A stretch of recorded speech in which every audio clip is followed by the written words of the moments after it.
feeling? No, how are you feeling? Okay, one more time because we all have to feel as good as we feel right now. How are you feeling? Yes! Okay, welcome to 7 Minutes in Heaven with a Scientist.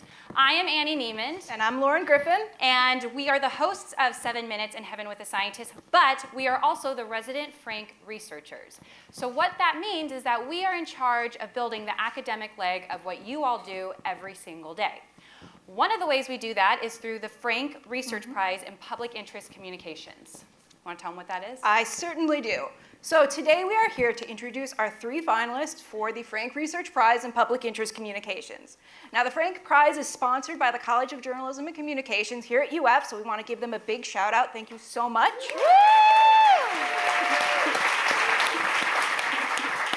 And we also need to give a shout out to our review board of practitioners and scholars who helped us whittle down this massive pile of submissions to the 3 finalists you're going to meet today. We absolutely couldn't do it without you guys. Thank you so much. So here's what happens with the prize. Every year we bring in some of the top scholars whose work is helping to grow the field of public interest communications. We get it down to 3 finalists, and then you guys get to help us pick the winner. And the winner gets $10,000. Oh my gosh. $10,000 is a lot of money. I don't know if I've ever seen $10,000 before in my life. I don't think I have either. Is it in like a sack? Or a giant check. Troy, when you left, did you have like a sack over your shoulder with $10K and no? I don't want to talk about how I get one. Okay. Very wise man there. So our 2 runners-up also get $1,500 each, and they leave with all of you as good friends. So It's a good deal for everybody. Now, You're all going to be voting on this, but we'll talk more about that later. Right. So I saw a lot of new hands up yesterday. How many people, this is your first time here? So you're probably wondering, what is 7 Minutes in Heaven with a Scientist? Are we going to be kissing scientists? In my dreams, maybe, but no, we're not going to be kissing scientists. Let me give you some context. So we at Frank tend to think of researchers as rock stars. As Liz rightly noted, we are professional science fangirls. No big deal, that's just our professional title.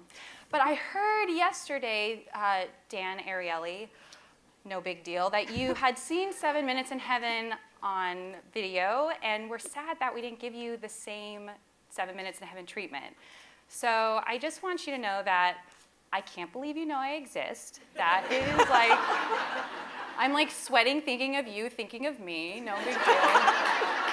And we've walked by each other many times today, and I stared at you, and I was trying to figure out how to introduce myself to you. So I guess this works. Hi. I love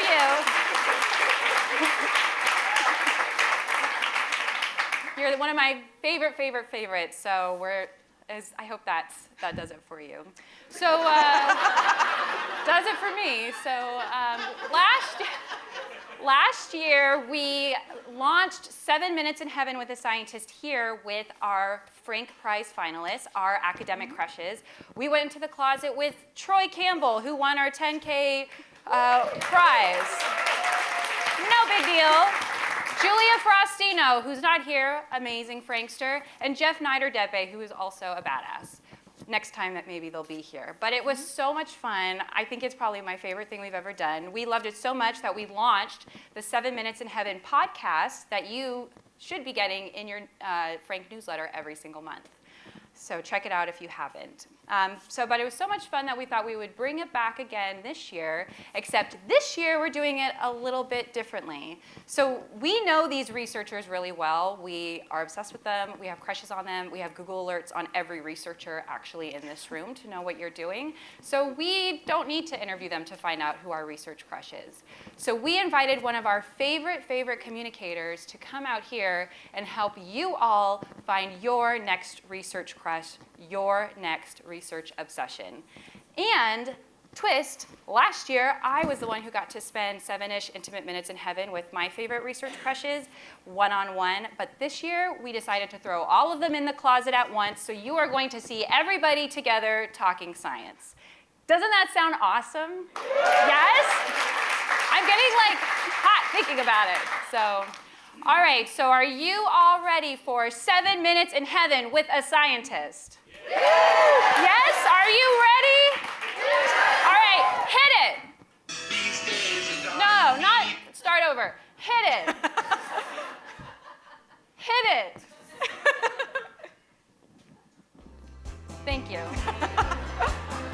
If you're feeling lost and you don't know what to do, need someone to trust, someone to talk to, we'll spend 7 minutes in heaven with a scientist because everyone, just a little bit curious. Thanks, folks.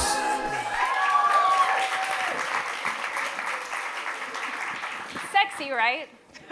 I'm married to him, so I get that all the time. All right, so are you ready to meet our interviewer? Yeah! Lauren, who is our interviewer? We are so happy to have Kristen Grimm from Spitfire Strategies here. Thank you so much. Woo! Let's welcome Kristen! Hi. All right, Kristen, Thank no you. big deal, but you're in charge of helping all of these people find their next research crush. Yeah, well, I first of all, I feel very good about this because, as you see, I love scientists too. So, does anybody else here love scientists? Woo! Would other people like some T-shirts that say "I love scientists"? All right, now Bobby told you that you can't buy it; you have to earn it. So let's see it. Aaron's got some. Jill has got some. You want this look?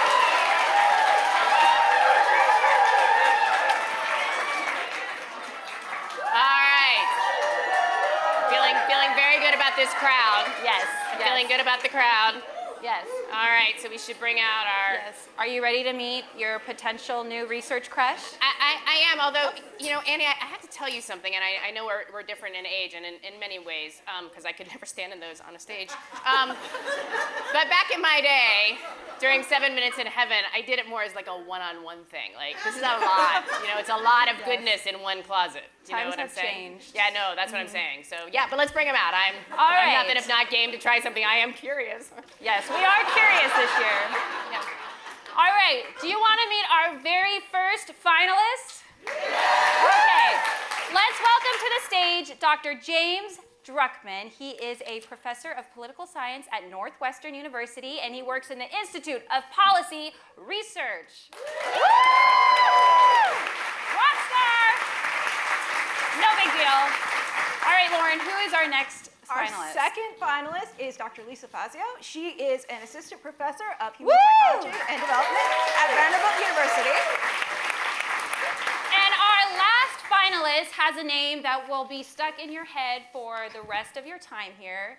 Let's welcome to the stage Sander Vanderlinden from Cambridge University, where he studies psychology.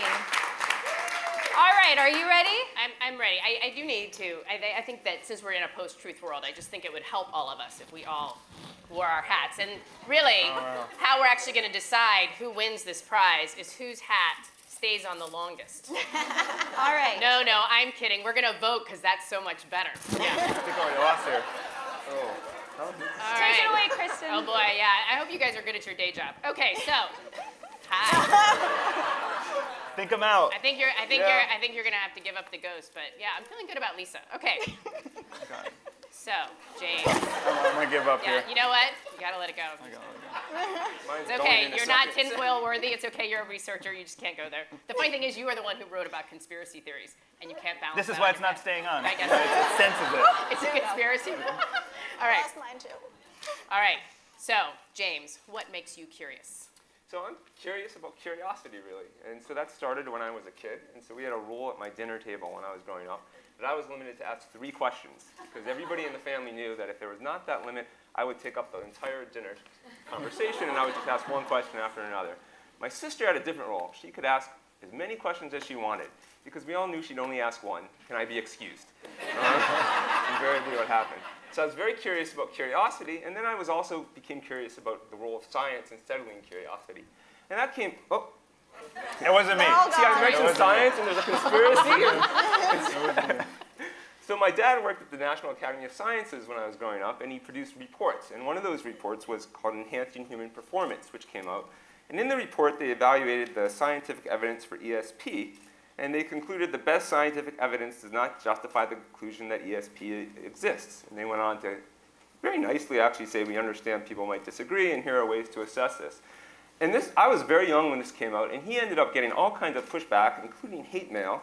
And so I got a letter. I'm still not figuring out the ideology behind this. You damn liberals don't know the science, I'm onto you. And so this I don't really, I'm still, I want to ask him what the political stand is. So anyways, I was very curious, and then I was curious why people were not accepting science and kind of what was going on there. Interesting. Lisa. Yeah, so I've always been a curious person. I come from a family of academics. This is a part of like our everyday values is research methods and what's the data and how do we figure that out? So while other kids were doing volcanoes for the science fair, in my family, I tested whether my gerbil had color vision. Seemed like a reasonable thing to do at the time. And then when I got to college, I knew I wanted to research something. I was passionate about it, but I had no idea what it was I wanted to study. Biology, chemistry, psychology, I didn't know. And I took a cognitive psychology class, and I got fascinated by the fact that we can use these strict scientific methods to figure out how we think. And what really interests me is when we think incorrectly. So we can have elaborate false memories of events that have never actually occurred.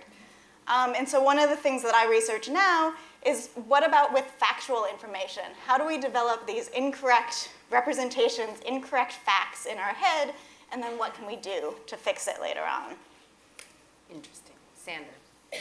So I grew up in Holland, and when most people think of Holland, they think of happy people riding their bikes along the canal, waving at each other. And for the most part, that's true. But my parents actually grew up right after the Second World War, and when I was little, I was curious where a lot of my family was, in the sense that my friends seemed to have a lot more family than me. And so I was curious about this, and I started asking my parents, and eventually they told me that most of my family on my mother's side was executed during the Second World War in Auschwitz. And that really got me thinking about propaganda, misinformation, and how that can be used against other groups and how that influences human behavior at a collective level. And so one day at the Anne Frank Museum, this was the house that she was hiding in when the Nazis were occupying Amsterdam, she wrote this letter. And when I was reading this letter, it really struck me how fundamental her insights were about the nature of human behavior, even though she was a little girl. But it also struck me that even though I could cognitively comprehend all of the atrocities that had occurred, I couldn't possibly experience and feel the same things that she had. And so this idea of psychological distance really dawned on me, thinking about genocide around the world, the famous saying, the death of a single individual is a tragedy, but the death of a million is a statistic. And so I got interested in this idea of distance, and particularly what I think is the biggest existential threats of our time, climate change, which is incredibly abstract. It cuts across all kinds of issues. You can't experience it directly. It's not socially relevant for most people. And so I thought if I can crack the psychology of climate change, maybe that will reveal some interesting insights about lots of different social issues. All right. So Lisa, we'll start with you. What did you explore in your paper, and what were your findings? Yeah, so what we were interested in is this old findings from the 1970s. It's called the illusory truth effect. And what it is that if you read something twice, you think it's more true than if you've only read it once. Scary. But psychologists had always assumed that this only happens for facts that you really don't know anything about. So it's typically tested with things like French horn players get a bonus when they join the US Army. Turns out you do. You can earn a couple $1,000 extra bucks if you play the French horn and you go into the US Army. But most people have no real knowledge to base whether that's a true or false fact. So in some ways, it's not surprising that when you hear it twice, you'll think it's more true. What we wanted to look at is what happens if you've got prior knowledge that contradicts that information. So what we looked at was facts like The skirt that Scottish men wear is called a sari. Now you all presumably know that it's actually called a kilt, but it turns out even among people who can later answer the question, what's the skirt's name? It's a kilt. They'll still think that that statement with sari is more true if they've heard it twice as opposed to once. So just being exposed to that sentence 2 times makes it feel more true to you. Nice. Sander, what did you explore and what did you find? So the paper was called the conspiracy effect, and the idea was that although we know a lot about the personality correlates of conspiracy thinking and how conspiratorial worldviews work in terms of the people who endorse these theories, what's less known is how we're all affected by being exposed to conspiracy theories on a daily basis. And so it's really about the influence process. If I briefly expose you to a conspiracy theory, almost you can think of it like a social contagion. Can you catch that sort of line of thinking, and how does that then influence your behavior and decision making about science and society? And so in the experiment, what we did is we had 3 different groups. One group was exposed to a conspiracy video about global warming. It was called The Great Global Warming Swindle. It was about a 2-minute video. Then another video was from the UN, which was a positive social change video, which was basically the opposite. And the third was a control group. And then we asked people some questions after. Of course, they didn't know they were participating in a study about conspiracy theories. But we asked people some questions about, do you endorse the scientific consensus on climate change? Because we know that belief is linked to all sorts of other beliefs that people have about climate change. But also things like civic action. Are you willing to sign a petition, a real petition, to help stop global warming? And we also thought about, well, maybe being exposed to a conspiracy theory in one domain could trickle down and influence other forms of behavior. And so we asked people about some general pro-social tendencies as well. And so what we found was that the conspiracy effect is real in the sense that those people who were in the conspiracy condition were significantly and substantially less likely to accept the scientific consensus on climate change. They were much less likely to sign a petition and actually enact social change and do something about it. But quite interestingly, they were also generally a bit less pro-social in the sense that being exposed to a certain line of thinking in one domain actually transfers to other domains as well. And so when you think of Donald Trump as the conspiracy candidate floating conspiracy theories about climate change, vaccines, fake news, exposing us all essentially to conspiracy theories on a daily basis, that really embodies the conspiracy effect. Wow. James, do you have better news for us? I hope so. So we were interested, so this was in our paper, we were interested in how people process scientific information. And in particular, what do people do when they get scientific information? So if they're told there's a consensus scientific information behind something like a new technology, like carbon nanotubes, what do they do with that information? But then what happens if that information is politicized? And by politicized, I mean when people bring out the point that science is inherently uncertain and can be used for political purposes. So a good example of that was in 2014, there was a consensus scientific statement that there is human action is the primary cause of climate change. And the day after that report, Marco Rubio, who was then Senator Marco Rubio, said, I don't believe that. There's reasonable doubt on the subject. I've seen debate. Another example would be Donald Trump in 2012 when he said climate change was a Chinese hoax, a hoax invented by the Chinese to undermine US manufacturing. So we wanted to see what happens when you politicize that science. And so what we did a little more. I'm going to get to that in a second, the upside. So what we did is we... As I was saying, you're on the downside. I'll start on the downside. The downside is what we found is when you gave people we randomly assigned a nationally representative sample, and some people just got scientific information about a technology, and they became more supportive of that technology, like carbon nanotubes. So that was good. They were believing that. But we also found it was really easy to undermine that science by simply reminding people that science is uncertain and can be used for political purposes. So that's kind of the depressing point.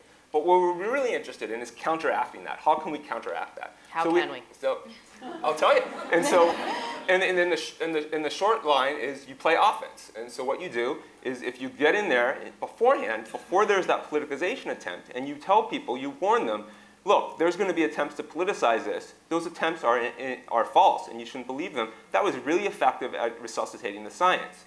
Now, we also found, of course, you can't always preempt things because you don't know what's coming always. Even if you get in after the fact and you directly play offense, even retrospectively, it can be effective, especially if people are motivated. But if you should directly get in there, challenge attempts to politicize that science, and that can resuscitate the science. So there is an upside if you play offense. It's true. You are more hopeful than the Holland guy in the waving. Yeah, no, totally. Yeah. Okay. Sander, according to your research, how can we better communicate truth in a post-truth world and build trust on our issues? Right, actually Dan Ariely said something really important about trust last night, I think, that we have a very asymmetric relationship with trust. And so it takes a really long time to build, but we lose it in just a matter of seconds. And so people trust what they know to be true. And so how can we communicate things that are true? And actually I want to build off something that Jamie just said here. In some of our research, we draw on a medical analogy where just as vaccines can offer protection against infections by injecting yourself with a weakened strain of the virus. In some of our research, we find that you can do pretty much the same with information, that if you pre-expose people to a weakened dose, a non-lethal dose of falsehoods or misinformation, and then debunk that preemptively, that actually helps people build resistance against influence and propaganda and misinformation. And so essentially, what that means is when the truth is being attacked from all sides, if we want to communicate truth in a post-truth world, wrapping the truth in a protective cover that might help increase the life expectancy of truth in the current information environment. All right, Lisa. Yeah, so I think one thing that's important to keep in mind with big political divides, different social tribes, all of these differences between people, is that we're all human beings and that we all have brains. And our brains work in specific ways. Most importantly, they don't like to do work. Our brains are amazing computational powerhouses. They've got the capability of doing really deep critical thinking, and they hate it. We will do almost anything to take a shortcut and go with the quick response. And that's what happens in these illusory truth studies. People go with their gut. It just feels more true. And they're not actually looking back and looking at what their prior knowledge is and what that has to say on the subject. James. Yeah, so this is a great hard problem right now. And what we did is we did a follow-up study on looking at playing offense. And we found that when we looked at climate change, there was a certain group of people that we could not move no matter what.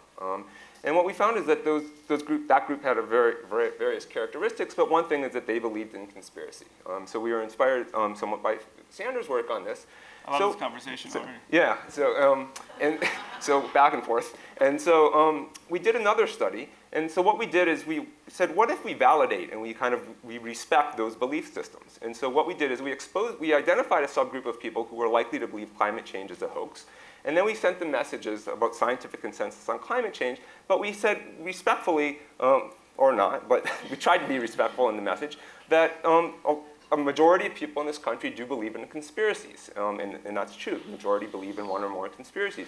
And when we did that, when we validated their belief systems, they were much more likely to then believe that climate change is human-induced. So we actually were able to move them. And perhaps even more importantly, because we were a little worried about that, right? Are we validating a belief system we want to validate? But we also asked them, would they be open to getting more information on the issue? And they were open to that. So we were very pleased to see that we could actually engage them. So one of the themes that a lot of speakers have said is, in this time, you want to play offense somewhat, but you have to do it respectfully. And so you want to validate other belief systems and engage them. So that point of engagement, so even if you don't like those belief systems, you want to make sure you validate them and respect them, and then you can try to engage them and change them perhaps. All right, and sticking with you, so this is a lot of good research. How would you practically suggest that advocates and activists apply it? So James. Yeah, I think one of the things that's very inspiring to me is this group and this gathering is I've learned so much from listening to everybody else, and then I try to think of, well, what's my role? What can I contribute here? And I think if I have any comparative advantage, it's that at least I think a lot about psychology and politics and how they interact with one another and how to evaluate the effects of different messages and kind of on different outcomes. And so I like to think after many years of doing this, I have some skills in doing this, but what I don't know is exactly what issues should I be studying, what population should I be looking at, what messages should I be looking at. And so, the idea of kind of collaborating with groups of activists and journalists and public interest communicators and kind of looking at academics as a resource, but then academics can also look at this community as somebody can tell us what we should be doing. I think that's really what would be, helpful for all of us. We know what to study better, and then we can be helpful in helping society. Great. Xander. No, I agree in the sense that I think operating at the nexus between research and practice is really important. I was at a meeting not too long ago attended by the UN and some government institutes, but also companies like Facebook and Google, and they're all very concerned about the fake news situation. And one thing that struck me as really interesting is they said, oh, this inoculation, psychological vaccine research, and this was, Facebook talking about their new warning label system, and they were saying, essentially what we're doing is trying to warn people in advance of fake news stories. And they were showing me this tool, and we were, just talking about this at the research, and I think it's a very practical way of implementing some of these findings, in the sense that what happens is that when you share a fake news story, what might happen is that you receive a warning before you share it that says, this source or this information hasn't been verified. Do you really want to share this, or something like that? And I think with a lot of this, it's the fact that people are on autopilot. We reshare information without thinking too much about it. And this sort of creates this virality and the transmission of fake news that really speeds it up and makes it so that it's actually influencing us. And so I think intervening and breaking that virality, and that is really important. I thought that was a really practical instance. So these are sort of the interim solutions, right? I think in the long term, this is really about social anxiety and social tensions and value sets that are conflicting between different groups of people. And I think sometimes, what I've realized is that we're really not reaching out to those communities who are marginalized, who feel that their voices are not being heard. And there's lots of research that shows that positive interactions with the issues and groups that you hold negative stereotypes about can be really influential. And so in some research, a colleague of mine that we're working on a paper, but he went out canvassing door to door, talking to people about climate change, and we find that that's a factor for both conservatives and liberals. And so I think grassroots and advocacy organizations, they're in a unique position to actually go out there, maybe implement some of these insights, but actually talk to people and have positive conversations. Okay. Lisa. Yeah, so I think one thing we can do is use this lazy brain for good. So you can take advantage of the fact that our brains don't want to do work. So this illusory truth effect happens because when you see it twice, you can either just rely on how easily you process that sentence. We call it fluency. It's just how quickly and easy was it to understand. And we would interpret that increase in fluency as a signal that this statement is likely true. Or you can do the more hard work of actually comparing it with your prior knowledge. Well, repetition isn't the only thing that increases this fluency, this ease of processing. You can do a number of things. So high contrast colors, people think the information is more true. Easy to read fonts, people think the information is more true. Simple sentences that are easy to understand, that don't have complex words in them, complex syntax, people think it's more true. If I've got two people standing in front of you, one giving this complicated scientific talk, the other speaking plainly, you're going to think, at least implicitly, that the plain-speaking person is telling the truth more. You're going to believe it more. And so one thing I think as communicators you can do is use this lazy brain for good by making sure that your message gets that same sense of fluency, that same ease of processing that'll help people believe it and spread it. Okay, so lean into the lazy. Lean into the lazy brain. All right. Use it for good. All right, I feel like we've really been talking about you a lot. Do you feel like that? Like I've really given you some time? So let's talk about me. So here's my problem. And this has been long-standing. So my husband and I have very different views of food. So my husband cures meat, for example. So as I was packing for this trip, and I went to the closet that has my sundress collection, I happened to notice that there was a gigantic prosciutto that he is curing there, which now explain why my dogs were hanging out by that closet so much as well. Anyways, and all the dogs here have been following me around. So, but the thing that we really disagree about, which is not why maybe meat shouldn't be hanging in our closet, which I know you're like, maybe that's what I should focus on, but I'm not. I'm focused on in the fridge, right? I am a big person that date, the expiration date, means it gets thrown away. And he is like, that is a government conspiracy, basically. He is like, and so he's constantly trying to sneak this food into my coffee cup, or like, and I'm like, did you check the cheese date? And then like, I have to chase him around the kitchen. I mean, it really gets very intense at my house. So now you may think to yourself, why did David marry me? But that's a longer story. So you're not on David's side, you're on my side, because I am really critical to your prize success. I just want to say that. You can sort of see that I am prize winning myself. So, okay. So I'd like to know, when I go home, and I would like to finally end this once and for all, how am I going to get David to not put, expired cream in my coffee? James. Yeah. So the upside is I knew you mentioned this yesterday, and so the first thing I'd say is learn the science, and so I got that for you.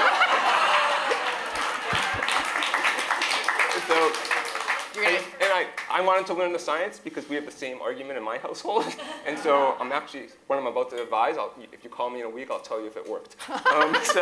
So I would suggest, based on what we found in our paper, is play offense. Try to, before you get to the point where you're having the conversation about the prosciutto, and if you should throw it away, before that, have a conversation about why expiration dates, and you should get rid of food before expiration dates. But when you do that, try to be respectful of his belief system and where he's coming from. Okay, therapist. Right, that might be a challenge, but if you do that, it could be strategically helpful to you, and it also could potentially preempt to when you get to that point, this is already in his mind.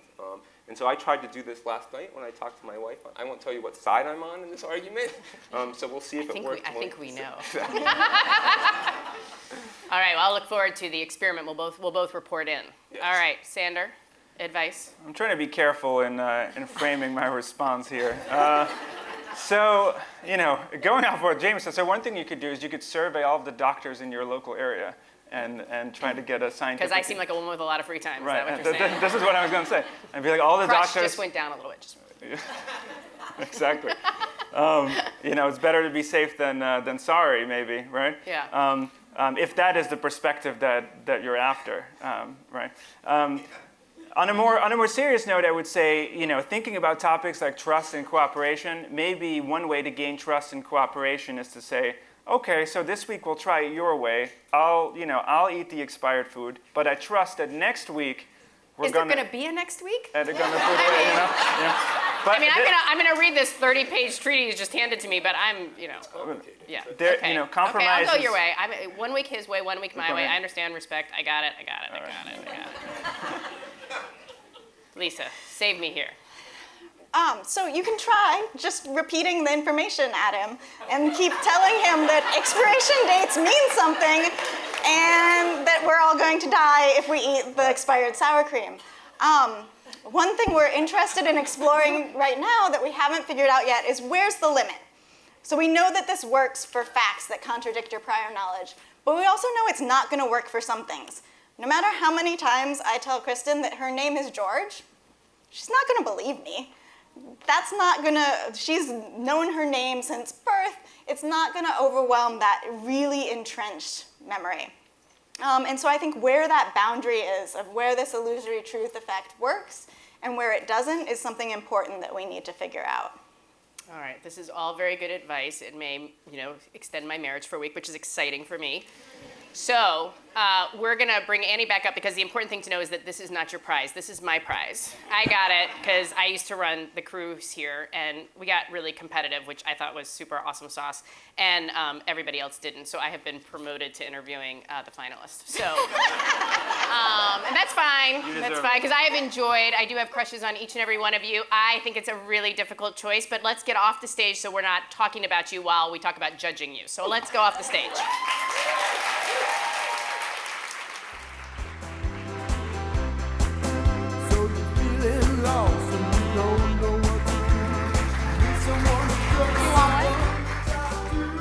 Wow. This is kind Oh of my gosh, that was squished. so hot. I can't even. Oh my gosh. All right. They don't work, Kristen. Don't go into hat What's with making. those hats? So now you all are going to vote for the $10,000 winner. This is how you're going to do it. You don't have to do it this moment. It's open till 10:30 tomorrow, and the papers are published on the Frank website. So if you want to read the methodology and get more context, you can read them there. You have time. You can track down the researchers and ask them questions and get some more information to find out if they are your new crush. But you are going to text your number to that number in the black box. And if you like James Druckman, and his co-author was Toby Bolson, who presented at Frank Scholar, fabulous. He's right here, so if you want to harass him and ask him questions, you can. Use this number. If you loved Lisa Fazio, here's your number. And if you love Sander Vanderlinden, here's his number right here, and you have till 10:45 a.m., and we will announce the winner tomorrow. I just tried it. It says, sorry, this service is not available. All right, I'll fix that. But make sure you get your vote in by tomorrow at 10:45. And if you enjoyed this and you want more of the research that helps drive social change, you can visit our website. We have an amazing website where we have all of our podcasts up, 7minutesinheavenwithascientist.com, all one word. So go there, listen to the other episodes. We've talked to people about climate change, conspiracy theories, the election. We cover all sorts of amazing research, and we would love to share it with you. You can also sign up for the monthly Frank newsletter by going to the Frank website, and you can get it delivered right to your inbox, so you don't have to do anything. It's just right there. Yes, and we share the science of social change every month. So if you want all of this science to make your work even better, you can have it delivered to you monthly. And if you don't want to check your inbox, you can connect with us on social media. You should be following us on Instagram, Twitter, Facebook, Snapchat, and we will share and connect with you, and we'll keep doing this great work. Thank you very much. I hope you liked it, and I'll go fix this now.